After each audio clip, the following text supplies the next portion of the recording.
श्री गणेशाय नमः। साथियों, श्री रामचरितमानस के छठे सोपान लंका कांड को प्रारंभ करते हैं। कामदेव के शत्रु शिवजी के सेव, जन्म मृत्यु के भय को हरने वाले, काल रूपी मतवाले हाथी के लिए सिंह के समान, योगियों के स्वामी, ज्ञान के द्वारा जानने योग्य, गुणों की निधि, अजय निर्गुण निर्विकार, माया से परे, देवताओं के स्वामी, दुष्टों के वध में तत्पर, जल वाले मेघ के समान सुंदर श्याम, कमल के से नेत्र वाले, पृथ्वीपति के रूप में परम देव श्री राम की मैं वंदना करता हूँ।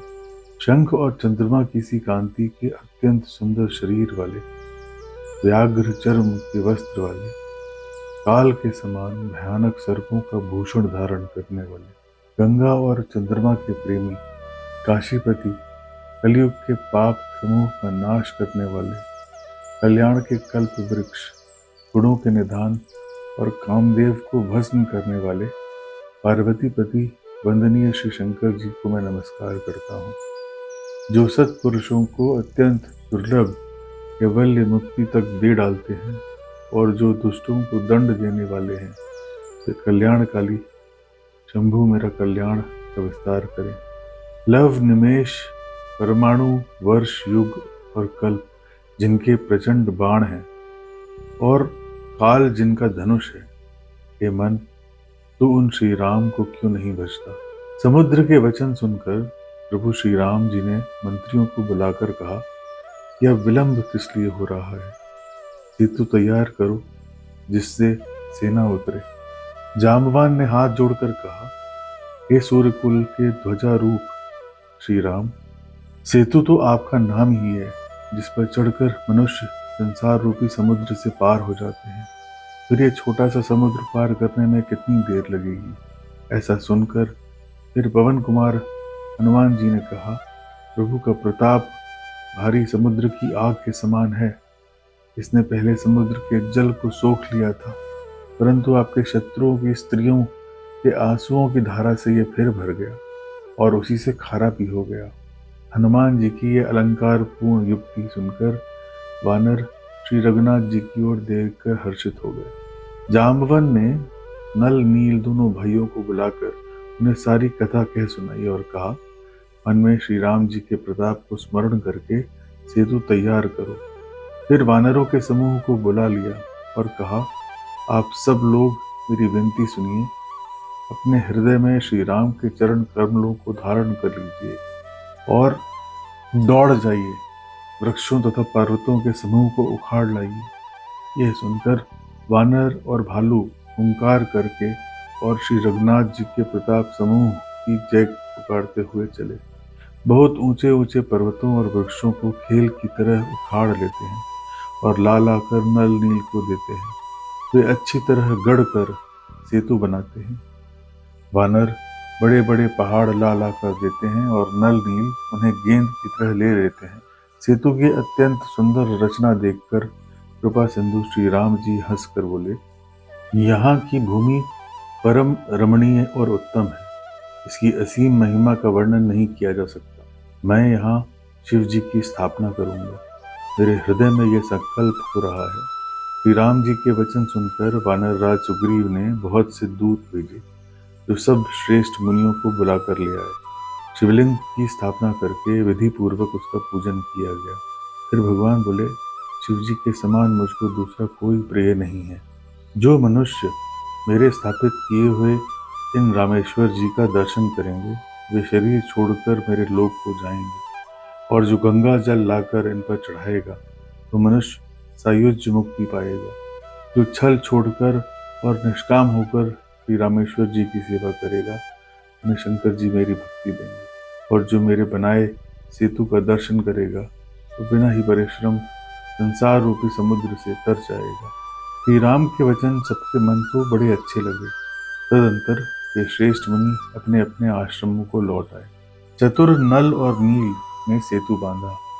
श्री राम जी की कृपा से उनका यह उज्जवल यश सर्वत्र फैल गया। जो पत्थर आप डूबते थे और दूसरों को डुबाते थे, वे ही आज जहाज के समान हो गए। यह ना तो समुद्र की महिमा वर्णन की गई है, न पत्थरों का गुण है, और न वानरों की ही कोई करामात। श्री रघुवीर के प्रताप से पत्थर भी समुद्र पर तैर गए। नल नील ने सेतु बांधकर उसे बहुत मजबूत बनाया। देखने पर वह कृपा निधान श्री राम के मन को अच्छा लगा। सेना चली जिसका कुछ वर्णन नहीं हो सकता। योद्धा वानरों के समुदाय गरज रहे हैं। कृपालु श्री रघुनाथ जी सेतु बंध के तट पर चढ़कर समुद्र का विस्तार देखने लगे। करुणा के मूल प्रभु के दर्शन के लिए सब जलचरों के समूह प्रकट हो गए। बहुत प्रकार के मगर, घड़ियाल, मच्छ और सर्प थे, जिनके 100-100 योजन के बहुत विशाल शरीर थे। कुछ ऐसे भी जंतु थे जो उनको भी खा जाएं। किसी किसी से डर तो सबको लग रहा था। वे सब वैर विरोध भूलकर प्रभु के दर्शन कर रहे हैं, हटाने से भी हटते नहीं। सबके मन हर्षित हैं, सब सुखी हो गए। उनकी आड़ के कारण जल ही नहीं दिखाई पड़ता। वे सब भगवान का रूप देखकर आनंद और प्रेम में मग्न हो गए। प्रभु श्री रामचंद्र जी की आज्ञा पाकर सेना चली। वानर सेना की विपुलता को कौन कह सकता है। सेतु बंध पर बड़ी भीड़ हो गई। इससे कुछ वानर आकाश मार्ग से उड़ने लगे और दूसरे जलचर जीवों पर चढ़ चढ़कर पार जा रहे हैं। कृपालु रघुनाथ जी और लक्ष्मण जी दोनों भाई ऐसा कौतुक देखकर हंसते हुए चले। श्री रघुवीर सेना सहित समुद्र के पार हो गए। वानरों और उनके सेनापतियों की भीड़ कहीं नहीं जाती। प्रभु ने समुद्र के पार डेरा डाला और सब वानरों को आज्ञा दी कि तुम जाकर सुंदर फूल और मूल खाओ। ये सुनते ही रीछ वानर जहां तहां दौड़ पड़े। श्री राम जी के हित के लिए सब वृक्ष ऋतु कुऋतु समय गति छोड़कर फल उठे। वानर भालू मीठे मीठे फल खा रहे हैं, वृक्षों को हिला रहे हैं और पर्वतों के शिखरों को लंका की ओर फेंक रहे हैं। घूमते फिरते जहां कहीं किसी राक्षस को पा जाते हैं तो सब उसे घेर कर खूब नाच नचाते हैं और दांतों से उसके नाक कान काटकर प्रभु का सुयश कहकर सब उसे जाने देते हैं। जिन राक्षसों के नाक और कान काट डाले गए, उन्होंने रावण से सब समाचार कहा। समुद्र पर सेतु का बांधा जाना कानों से सुनकर रावण घबरा कर 10 मुखों से बोल उठा। वन निधि, नीर निधि, जलधि, सिंधु, वारीश, तयोनिधि, कंपति, उदधि, पयोधि, नदीश को क्या सचमुच ही बांध लिया। फिर अपनी व्याकुलता को समझाकर ऊपर से हंसता हुआ भय को भुलाकर रावण महल को गया। जब मंदोदरी ने सुना कि प्रभु श्री राम जी आ गए हैं और उन्होंने खेल में ही समुद्र को बंधवा लिया, तब वो हाथ पकड़कर पति को अपने महल में लाकर परम मनोहर वाणी बोली। चरणों में सिर निभाकर उसने अपना आंचल पसारा और कहा, हे प्रियतम, क्रोध त्याग कर मेरा वचन सुनिए। वैर उसी के साथ करना चाहिए जिससे बुद्धि और बल के द्वारा जीत सके। आप में और श्री रघुनाथ जी में निश्चय ही कैसा अंतर है, जैसा जुगनू और सूर्य में। जिन्होंने अत्यंत बलवान मधु और कैटभ दैत्य मारे और वराह और नरसिंह रूप से महान शूरवीर दिति के पुत्रों हिरणाक्ष और हिरणाकश्यप को संहार किया। जिन्होंने वामन रूप से बलि को बांधा और परशुराम रूप से सहस्त्रबाहु को मारा, वे ही भगवान पृथ्वी का भार हरने के लिए राम रूप में प्रकट हुए हैं। हे नाथ, उनका विरोध न कीजिए, जिनके हाथ में काल, कर्म और जीव सभी हैं। श्री राम जी के चरण कमलों में सिर निभाकर उनकी शरण में जाकर उनको जानकी जी सौंप दीजिए और आप पुत्र को राज देकर वन में जाकर श्री रघुनाथ जी का भजन कीजिए। हे नाथ, श्री रघुनाथ जी तो दीनों पर दया करने वाले हैं। सम्मुख जाने पर तो बाघ भी नहीं खाता। आपको जो कुछ करना चाहिए था वो सब आप कर चुके। आपने देवता, राक्षस तथा चर अचर सभी को जीत लिया। हे दशमुख, संतजन ऐसी नीति कहते हैं कि चौथेपन में राजा को वन में चला जाना चाहिए। हे स्वामी, वन में आप उनका भजन कीजिए जो सृष्टि के रचने वाले हैं पालने वाले हैं और संहार करने वाले हैं।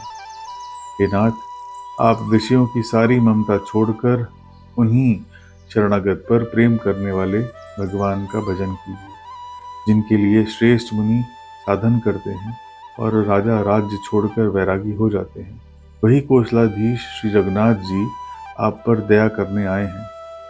हे प्रियतम, यदि आप मेरी सीख मान लेंगे तो आपका अत्यंत पवित्र और सुयश तीनों लोकों में फैल जाएगा। ऐसा कहकर नेत्रों में करुणा का जल भरकर और पति के चरण पकड़कर कांपते हुए शरीर से मंदोदरी ने कहा, हे नाथ, श्री रघुनाथ जी का भजन कीजिए, जिससे मेरा सुहाग अचल हो जाए। तब रावण ने मंदोदरी को उठाया और वह दुष्ट उससे अपनी प्रभुता कहने लगा, हे प्रिय, तूने व्यर्थ ही भय मान रखा है। बता तो, जगत में मेरे समान योद्धा है कौन? वरुण, कुबेर, पवन, यमराज आदि सब दिक्पालों को तथा काल को भी मैंने अपनी भुजाओं के बल से जीत रखा है। देवता, दानव और मनुष्य सभी मेरे वश में हैं। फिर तुझको ये भय किस कारण उत्पन्न हो गया? मंदोदरी ने उसे बहुत तरह से समझाकर कहा, किंतु रावण ने उसकी एक भी बात ना सुनी और वह फिर सभा में जाकर बैठ गया। मंदोदरी ने हृदय में ऐसा जान लिया कि काल के वश होने से पति को अभिमान हो गया है। सभा में आकर उसने मंत्रियों से पूछा कि शत्रु के साथ किस प्रकार से युद्ध करना होगा। मंत्री कहने लगे, हे राक्षसों के नाथ, आप बार बार क्या पूछते हैं? कहिए तो, ऐसा कौन बड़ा भय है जिसका विचार किया जाए? मनुष्य और वानर भालू तो हमारे भोजन हैं। कानों से सबके वचन सुनकर रावण का पुत्र प्रहस्त हाथ जोड़कर बोला, हे प्रभु, नीति के विरुद्ध कुछ भी नहीं करना चाहिए। मंत्रियों में बहुत थोड़ी ही बुद्धि है। ये सभी मूर्ख मंत्री ठकुर सुहाती कह रहे हैं। हे नाथ, इस प्रकार की बातों से पूरा नहीं पड़ेगा। एक ही बंदर समुद्र लांघ कर आया था। उसका चरित्र सब लोग अब भी मन ही मन गाया करते हैं। उस समय तुम लोगों में से किसी को भूख न लगी थी? नगर जलाते समय उसे पकड़कर क्यों नहीं खा लिया? इन मंत्रियों ने स्वामी को ऐसी सम्मति सुनाई है जो सुनने में अच्छी है, पर जिससे आगे चलकर दुख पाना होगा। जिसने खेल ही खेल में समुद्र बंधा दिया और जो सेना सहित सुबेल पर्वत पर आ उतरा, हे भाई, कहो वो मनुष्य है जिसे कहते हो कि हम खा लेंगे? सब गाल फुला फुला कर वचन कह रहे हैं। हे तात, मेरे वचनों को बहुत आदर से सुनिए। मुझे मन में कायर ना समझ लीजिएगा। जगत में ऐसे मनुष्य झुंड के झुंड हैं जो मुंह पर मीठी लगने वाली बात ही सुनते और कहते हैं। हे प्रभु, सुनने में कठोर परंतु परिणाम में परम हितकारी वचन जो सुनते और कहते हैं, वे मनुष्य बहुत ही थोड़े हैं। नीति सुनिए और उसके अनुसार पहले दूध भेजिए और फिर सीता को देकर श्री राम जी से प्रीति कर लीजिए। ये यदि वे स्त्री पाकर लौट जाएं, तब तो व्यर्थ झगड़ा ना बढ़ाइए। नहीं तो यदि फिर करें तो हे तात, सम्मुख युद्ध भूमि में उनसे हठ पूर्वक मार काट कीजिए।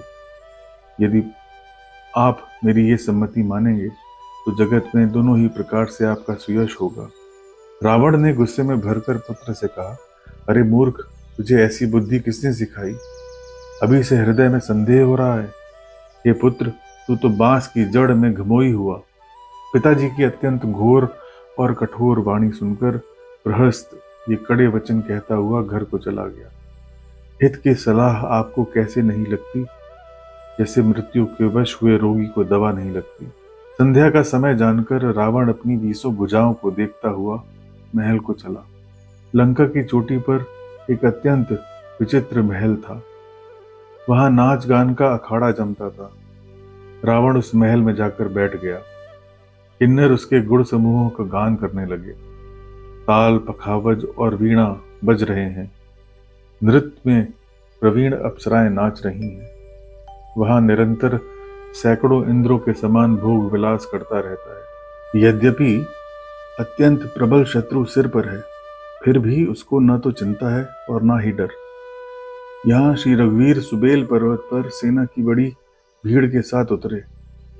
पर्वत का एक बहुत ऊंचा परम रमणीय, समतल और विशेष रूप से उज्जवल शिखर देखकर वहां लक्ष्मण जी ने वृक्षों के कोमल पत्ते और सुंदर फूल अपने हाथों से सजाकर बिछा दिए। उस पर सुंदर और कोमल मृगछाला बिछा दी। उसी आसन पर कृपालु श्री राम जी विराजमान थे। प्रभु श्री राम जी वानर राज सुग्रीव की गोदी में अपना सिर रखे हैं। उनकी बाईं ओर धनुष तथा दाईं ओर तरकस रखा है। वे अपने दोनों कर कमलों से बाण सुधार रहे हैं। विभीषण जी कानों से लगकर सलाह कर रहे हैं। परम भाग्यशाली अंगद और हनुमान अनेकों प्रकार से प्रभु के चरण कमलों को दबा रहे हैं। लक्ष्मण जी कमर में तरकस कसे और हाथों में धनुष बाण लिए वीरासन से प्रभु के पीछे शोभित है। इस प्रकार कृपा, रूप और गुणों के धाम श्री राम जी विराजमान हैं। वे मनुष्य धन हैं जो सदा इस ध्यान में लौ लगाए रहते हैं। पूर्व दिशा की ओर देखकर प्रभु श्री राम ने चंद्रमा को उदय हुआ देखा। तब वे सबसे कहने लगे, चंद्रमा को तो देखो, कैसा सिंह के समान निडर है। पूर्व दिशा रूपी पर्वत की गुफा में रहने वाला अत्यंत प्रताप, तेज और बल की राशि ये चंद्रमा रूपी सिंह अंधकार रूपी मतवाले हाथी के मस्तक को विदीर्ण करके आकाश रूपी वन में निर्भय विचर रहा है। आकाश में बिखरे हुए तारे मोतियों के समान हैं, जो रात्रि रूपी सुंदर स्त्री के श्रृंगार हैं। प्रभु ने कहा, भाइयों, चंद्रमा में जो कालापन है वह क्या है? अपनी अपनी बुद्धि के अनुसार कहो। सुग्रीव ने कहा, हे रघुनाथ जी, चंद्रमा में पृथ्वी की छाया दिखाई दे रही है। किसी ने कहा, चंद्रमा को राहु ने मारा था, वही काला दाग हृदय पर पड़ा हुआ है। कोई कहता है, जब ब्रह्मा ने कामदेवी की स्त्री रति का मुख बनाया तब उसने चंद्रमा का सार भाग निकाल लिया, जिससे रति का मुख तो परम सुंदर बन गया, परंतु चंद्रमा का हृदय में छेद हो गया। वही छेद चंद्रमा के हृदय में वर्तमान है, जिसकी राह से आकाश की काली छाया उसमें दिखाई पड़ती है। प्रभु श्री राम ने कहा, विष चंद्रमा का बहुत प्यारा भाई है, इसी से उसने विष को अपने हृदय में स्थान दे रखा है। विष युक्त अपने किरण समूहों को फैलाकर वह वियोगी नर नारियों को जलाता है। हनुमान जी ने कहा, हे प्रभु, चंद्रमा आपका प्रिय दास है। आपकी सुंदर श्याम मूर्ति चंद्रमा के हृदय में बसती है। वही श्यामलता की झलक चंद्रमा में है। पवन पुत्र हनुमान जी के वचन सुनकर सुजान श्री राम जी हंसे। फिर दक्षिण की ओर देखकर कृपा निधान बोले, हे विभीषण, दक्षिण दिशा की ओर देखो, बादल कैसा घूम रहा है और बिजली चमक रही है। भयानक बादल मीठे मीठे स्वर से गरज रहा है, कहीं कठोर ओलों की वर्षा न हो। विभीषण बोले, हे कृपालु, ये न तो बिजली है न बादलों की घटा। लंका की चोटी पर एक महल है। दशग्रीव रावण वहां नाच गान का अखाड़ा देख रहा है। रावण ने सिर पर मेघडंबर छत्र धारण कर रखा है। वही मानो बादलों की अत्यंत काली घटा है। मंदोदरी के कानों में जो कर्णफूल हिल रहे हैं, हे प्रभु, वही मानो बिजली चमक रही है। हे देवताओं के सम्राट, अनुपम ताल और मृदंग बज रहे हैं, वही मधुर गर्जन ध्वनि है। रावण का अभिमान समझकर प्रभु मुस्कुराए। उन्होंने धनुष चढ़ाकर उस पर बाण का संधान किया और एक ही बाण से रावण के छत्र मुकुट और मंदोदरी के कर्णफूल काट गिराए। सबके देखते देखते वे जमीन पर आ पड़े, पर इसका भेद किसी ने नहीं जाना। ऐसा चमत्कार करके श्री राम जी का बाण वापस आ गया।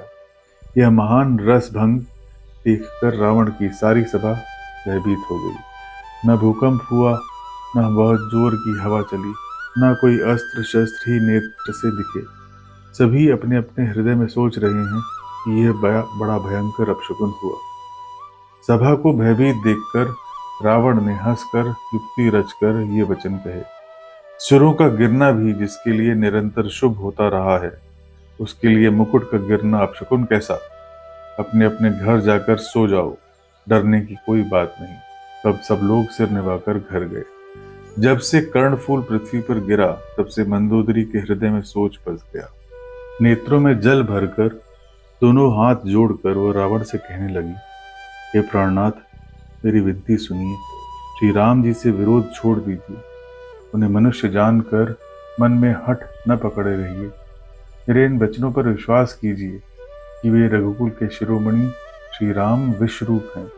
वेद जिनके अंग अंग में लोकों की कल्पना करते हैं, पाताल जिन विश्व भगवान का चरण है, ब्रह्मलोक सिर है, अन्य लोकों का विश्राम जिनके अन्य भिन्न भिन्न अंगों पर है, भयंकर काल जिनका भ्रुकुटी संचालन है, सूर्य नेत्र है, बादलों का समूह बाल है, अश्विनी कुमार जिनकी नासिका है, रात और दिन जिनके अपार निमेष हैं, दसों दिशाएं कान हैं, वेद ऐसा कहते हैं, वायु श्वास है और वेद जिनकी अपनी वाणी है, लोभ जिनका होंठ है, यमराज भयानक दांत है, माया हंसी है, दिग्पाल भुजाएं हैं, अग्नि मुख है, वरुण जीभ, उत्पत्ति पालन और प्रलय जिनकी चेष्टा है, 18 प्रकार की असंख्य वनस्पतियां जिनकी रोमावली हैं, पर्वत अस्थियां हैं,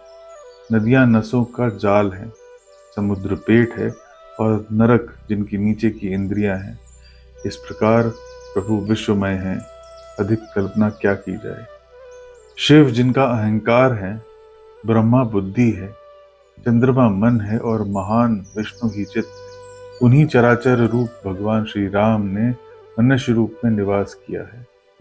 हे प्राणपति, ऐसा विचार कर प्रभु से वैर छोड़कर श्री रघुवीर के चरणों में प्रेम कीजिए, जिससे मेरा सुहाग न जाए। पत्नी के वचन कानों से सुनकर रावण खूब हंसा और बोला, कहो, मोह की महिमा बड़ी बलवान है।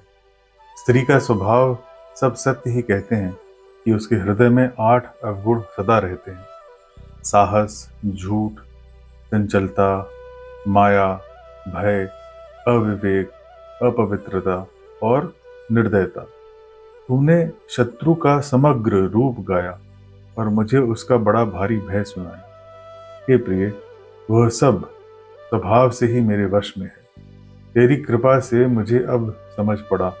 हे प्रिय, तेरी चतुराई में जान गया। तू इस प्रकार मेरी प्रभुता का बखान कर रही है। हे मृगनयनी, तेरी बातें बड़ी गूढ़ हैं, समझने पर सुख देने वाली और सुनने से भय छुड़ाने वाली हैं। मंदोदरी ने मन में ऐसा निश्चय कर लिया कि पति को काल के वश मतिभ्रम हो गया है। इस प्रकार बहुत से विनोद करते हुए रावण को सवेरा हो गया। तब स्वभाव से ही निडर और घमंड में अंधा लंगा पति सभा में गया। यद्यपि बादल अमृत सा जल बरसाते हैं, तो भी बेत फूलता फलता नहीं। इसी प्रकार चाहे ब्रह्मा के समान भी ज्ञानी गुरु मिले, तो भी मूर्ख के हृदय में ज्ञान नहीं होता। यहाँ सुबेल पर्वत प्रातःकाल श्री रघुनाथ जी जागे और उन्होंने सब मंत्रियों को बुलाकर सलाह पूछी कि शीघ्र बताइए अब क्या उपाय करना चाहिए। जांबवान ने श्री राम के चरणों में सिर नवाकर कहा, हे सर्वज्ञ, हे सबके हृदय में बसने वाले, हे बुद्धि, बल, तेज, धर्म और गुण की राशि, मैं अपनी बुद्धि के अनुसार सलाह देता हूँ कि बाली कुमार अंगद को दूत बनाकर भेजा जाए। यह अच्छी सलाह सबके मन में जज गई। कृपा के निधान श्री राम जी ने अंगद से कहा, हे बल, बुद्धि और गुणों के धाम बाली पुत्र, तुम मेरे काम के लिए लंका जाओ। तुमको बहुत समझा कर क्या कहूँ। मैं जानता हूँ तुम परम चतुर हो। शत्रु से वही बातचीत करना जिससे हमारा काम हो और उसका कल्याण हो। प्रभु की आज्ञा से चढ़ाकर और उसके चरणों की वंदना करके अंगद जी उठे और बोले, हे भगवान, आप जिस पर कृपा करें वही गुणों का समुद्र हो जाता है। स्वामी के सब कार्य अपने आप सिद्ध हैं। ये तो प्रभु ने मुझे आदर दिया है। ऐसा विचार कर युवराज अंगद का हृदय हर्षित और शरीर पुलकित हो गया। चरणों की वंदना करके और भगवान की प्रभुता हृदय में धरकर अंगद सबको सिर नवाकर चले। प्रभु के प्रताप को हृदय में धारण किए हुए रणबांकुरे वीर बाली पुत्र स्वभाव से ही निर्भय हैं। लंका में प्रवेश करते ही रावण के पुत्र से भेंट हो गई, जो वहां खेल रहा था। बातों ही बातों में दोनों में झगड़ा बढ़ गया, क्योंकि दोनों ही अतुलनीय बलवान थे और फिर दोनों ही युवावस्था में थे। उसने अंगद पर लात उठाई। अंगद ने वही पैर पकड़कर उसे घुमाकर जमीन पर दे पटका। राक्षस के समूह भारी योद्धा देखकर जहां तहां भाग चले। वे डर के मारे पुकार भी न मचा सके, एक दूसरे को असली बात नहीं बतलाते। उस रावण के पुत्र का वध समझकर सब चुप मारकर रह जाते हैं। रावण पुत्र की मृत्यु जानकर और राक्षसों को भय के मारे भागते देखकर नगर भर में कोलाहल मच गया कि जिसने लंका जलाई थी वही वानर फिर आ गया है। सब अत्यंत भयभीत होकर विचार करने लगे कि विधाता अब न जाने क्या करेगा। वे बिना पूछे ही अंगद को रावण के दरबार की राह बता देते हैं। जिसे ही वे देखते हैं वही डर के मारे सूख जाता है। श्री राम जी के चरण कमलों का स्मरण करके अंगद रावण की सभा में के द्वार पर आए। पर वे धीर वीर और बल की राशि अंगद सिंह किसी एड़ से इधर उधर देखने लगे।